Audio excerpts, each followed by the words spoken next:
রোগ প্রতিরোধ ক্ষমতা বাড়ানো বা বুস্টিং ইমিউনিটি সিস্টেমের কিছু টিপস। দিনে কমপক্ষে 30 মিনিট ব্যায়াম করুন। কিছু ফুসফুসের ব্যায়াম করুন। রাতে তাড়াতাড়ি ঘুমাবেন, অধিক রাত জাগবেন না। প্রতিদিন 15 মিনিট সূর্যের আলোতে থাকুন। প্রয়োজনে ভিটামিন ডি সাপ্লিমেন্ট খেতে পারেন।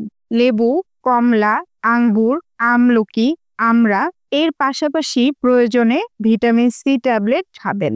গাজর, আম, পেঁপে, মাছ, ডিম, দুধ, কলিজা, হলুদ এবং সবুজ শাকসবজি খাবেন।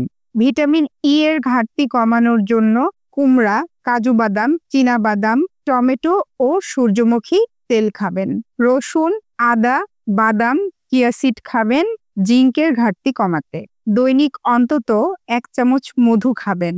আস্ত কালোজিরা চিবিয়ে অথবা ভর্তা করে খাবে।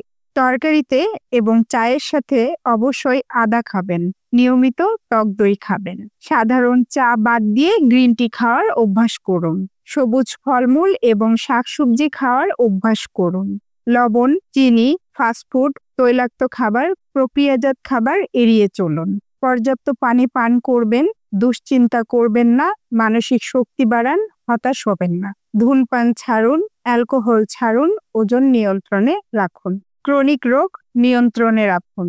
ডায়াবেটিস, ব্লাড প্রেশার, লিভারের সমস্যা, হার্টের সমস্যায় নিয়মিত ডাক্তারের পরামর্শে থাকুন।